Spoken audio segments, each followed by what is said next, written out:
Hey guys, it's Ben the Coin Geek at Old Pueblo Coin in Tucson, Arizona. Thanks for joining me today where we have a video about South Carolina banknotes. And I think you're going to find these as fascinating as I do. We'll take a look at pre-Civil War, post-Civil War stuff and see what changed and what didn't. As always, like, share, subscribe. OldPuebloCoin.com, TucsonCoinshow.com. See you in Tucson in January. And let's talk a little bit about some banknotes, shall we?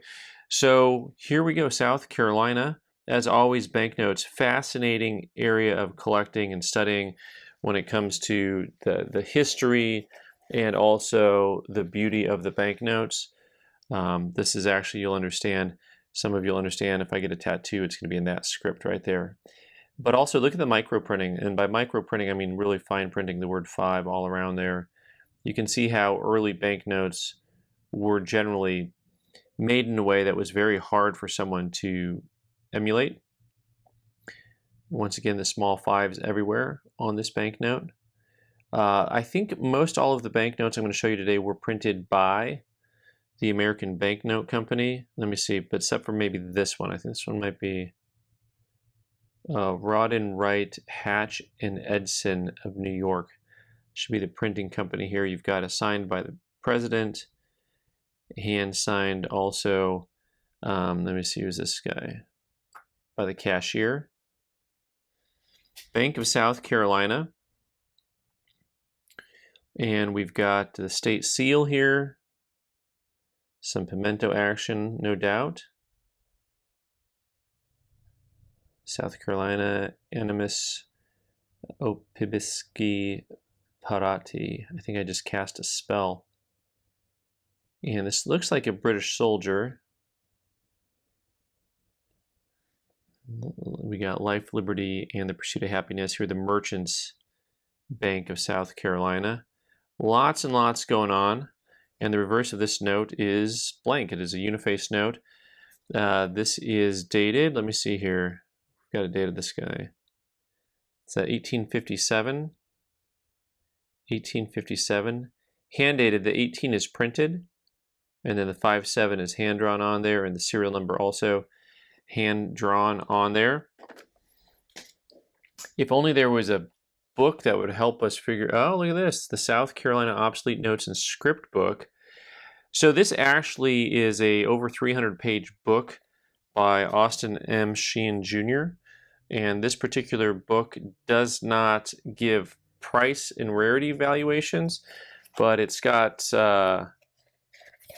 just a whole lot of stuff, including some of my favorite things that you'll find. There's a lot of script in here that is advertising notes, and I just love this one here. Look at it, Tumbling Shoals. We're going to talk about silver-tipped boots and shoes.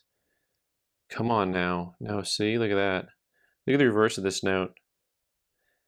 How cool is that? So lots of advertising tokens in there, or advertising script. And for some of these things, you can probably find tokens to go along with them. All right, so let's get into some more handwritten notes here, hand dated notes here. We've got the $5 from the Bank State of South Carolina. So on this, you see that the serial number is actually printed. And I'm going to figure out who these people are. The reason this book is going to be helpful is because I don't know who those people are without finding a book to tell me. So on the $5 bill, on the left, we've got Francis.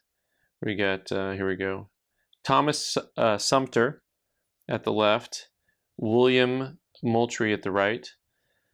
And then in the center, it says Francis Marion with British officer and a sweet potato dinner at the center.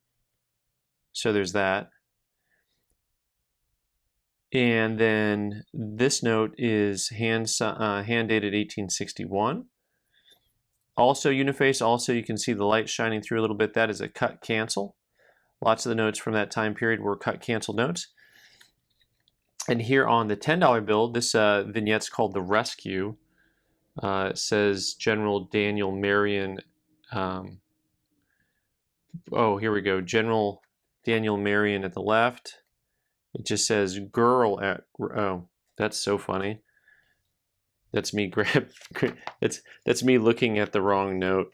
That's funny. That is not a girl on the right. That's who that guy? I got the wrong set of notes here for this particular. I'm gonna have to find a different spot in the book. All right, beautifully done, Ben. Beautifully done. Well, we'll go on to the guy we know here. Here we go on this one. I just think it's funny. Once again, we've got that same center issue here in Moultrie at the right, Sumter at the left. Oh, this looks just like this note. Oh, except this one, the difference between these two fives, where you see the centerpiece is the same, and the person on the left is the same, the person on the right is the same. What you'll run into, of course, is the rest of the note is designed differently, and this is actually dated 1872. What's fascinating about this is post-Civil War. This is during the Civil War, and the design's basically the same. Instead of being unifaced, though, they added something to the reverse here, some reverse design, issued under the Act to relieve the state of South Carolina of all liability for its guarantee of the bonds of the Blue Ridge Railroad Company by providing for the securing and destruction of the same, March 2nd, 1872. This is interesting to me in a way because the 1870s actually brought on a political party known as the Greenbacks, where they actually were in favor, the working class, the farmers, were in favor of getting more greenbacks and less gold. They wanted more paper money. And here we go again with that same design on the 10. And you'll see the same thing, where this design is slightly different because we got a different person in the corner here. But once again, this 1872 printed version of the bond script for a very, very specific use with the same title on the back here, that Relief Act, paying off the bonds. So really, they were paying off bonds with money that they were producing out of thin air. So it's a little bit of a hide the P, whatever, you know. I find it fascinating because this is the way that we have always handled fiat with fiat. You know, don't worry, we'll just issue a bond. Well, what's a bond? Well, that's a debt instrument we just created out of thin air. Here is a nice 50 from that same series, 1872. Here you've got, once again, post-Civil War, and you've got work in the field, the cotton fields. You got George Washington in the center. And you got some more what looks like workers on the left here with the horses. $50 for all dues. These guys here have a printed signature combination.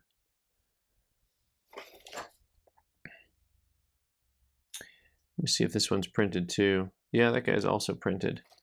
And then, so the 50 here, same thing with the issued under the Act of.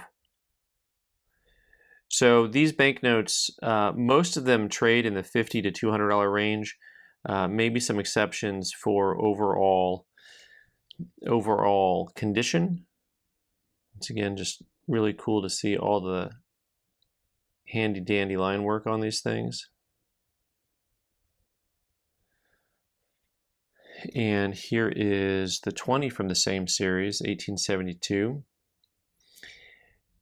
All right, this here actually is a reference to a South Carolina book, but I don't think it's actually the same book that I have, because this numbering system, number 7, does not line up with this banknote in the book that I have. This is not book number 7, or note number 7. Love the vignette. Here's a girl who looks like she's in a classroom studying. I don't know if she's shading her eyes from light. I don't think she's saluting. You know, maybe she's trying to see the board because she didn't have glasses. I'm not really sure. And then here we go. This one, once again, with just an amazing work, line work on the back of the banknote. Issued under the same decree. American Banknote Company printing this. This is graded Gem 66.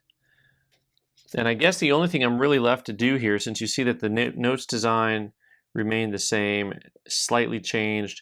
The only thing I have left to do is to identify the guy who looks like he's possibly the bad guy from Ghostbusters. And it's really funny because I thought that I had that note marked clearly, when clearly I did not have that note marked, because it looks like the other notes, only it is not. That is General Morgan at the left and General Pickens at the right. All right, there you go, easy pickings. All right, guys, thanks so much for being here today. I'm Ben the Coin Geek. You can subscribe by clicking on the owl button in the corner and watch more videos on the right side of the screen. Thanks.